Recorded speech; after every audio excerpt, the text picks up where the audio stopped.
All right, it's Crossover Thursday here on the Locked On Podcast Network. I'm John, the host of Locked On Jets, along with Travis, the co-host of Locked On Rams.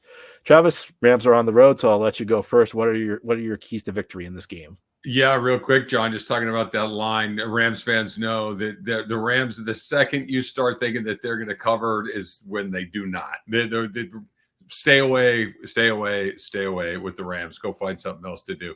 I think the biggest thing for the Rams coming into this one is to get out of there in one piece, to be as cautious as you possibly can, because the Rams' path to the postseason does not necessarily include a win against the Jets. If their last two games of the season are both division games, they play Arizona and they play Seattle both at home in the final 2 weeks of the season. If they win both of those games, regardless of what happens on Sunday morning against the Jets, the Rams are going to get to where they want to get to. So I don't think that you're going to see a whole bunch of exotic things. I don't think you're going to see things that we haven't seen very much. I think it's going to be a very predictable, steady game plan from Aaron Rodgers. That said, I think that they are playing pretty well.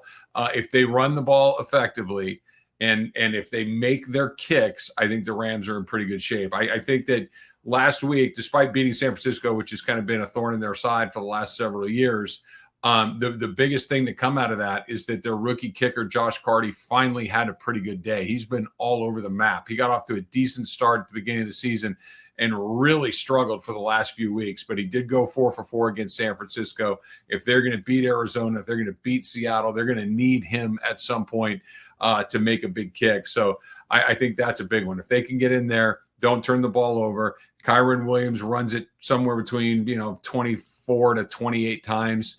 And Josh Carty makes the kicks he's supposed to make. And I'm talking short field goals and PATs. I think the Rams are in pretty good shape.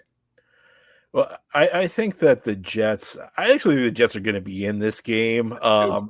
The Jets have only been blown out 3 times all season long. They may be 4-10, but really the only times they've been blown out were week 1 against San Francisco, the game they played in Pittsburgh on Sunday night in October, and then the game I mentioned in November in Arizona. So I don't know, maybe that's a bad omen because 2 of those 3 games were against NFC West competition. But I think a lot of elements. I think one of the things you laid out is the Rams finishing the season against NFC West competition. I think I always wonder a little bit about the West Coast team playing the 10 a.m. kickoff on the road. McVay's pretty good at that. He's kind of the guy that bucks that trend. I want to say he's 8-2 in that situation. He's actually pretty good going east and playing early. That's very good stats. So that undercuts that point. I do think, cold weather. I think the Jets will be in this cold weather is a good one, though, John. The Rams have been historically lousy when the weather is cold, so that could be a big deal. Yeah, so I think for the Jets, number one is help on Jared Verse. Jets have another rookie tackle. Jets have a rookie tackle going against him. It'll be a matchup of a couple rookie first-round picks. Olu Fashanu, who took over for Tyron Smith a few weeks back, and he's been good. He's moved around the line this year. He started at right tackle. He actually started. We began the season the backup. Morgan Moses, who's the right tackle, got injured in week 3 against the Patriots, so Fashanu got some time at right tackle. He played some guard and really struggled, kind of like his strength was an issue. Since he's taken over for Tyron Smith, he's played very well. In fact, 2 of the last 3 games, he has not given up a pressure. But I think that you got to give pressure. You got to give him help against Jared Verse. I think if there's a game record for the Rams in this game, it's Jared Verse. So I think you want to give Fashanu plenty of help.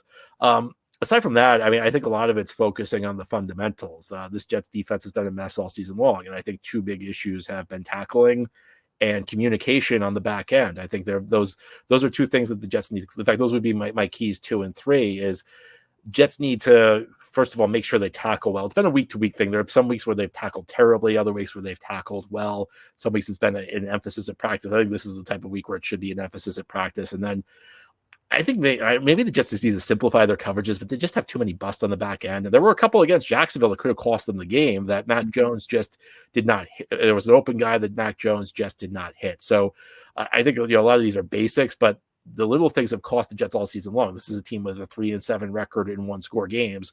And it's because they don't do the little things like that. They don't communicate on the back end on defense. They don't tackle effectively. And that's how you end up with a record like this. And that's why the Rams are playing this game, and it's significant for them, and it's not that significant for the Jets.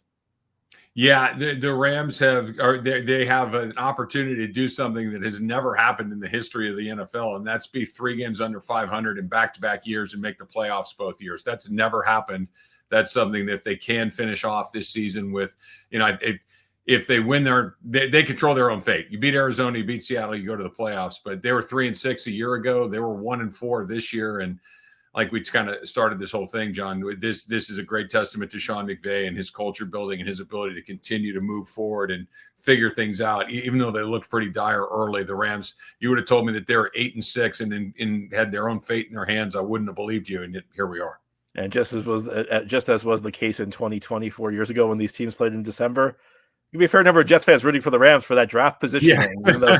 The Jets hurt themselves draft wise last week when they beat Jacksonville. So we'll see. I think a lot of Jets fans are going to be Rams fans this week, but a lot of Jets fans will still root for the team. Kind of an even divide in the fan base, but we'll see what happens. We'll take what we can get.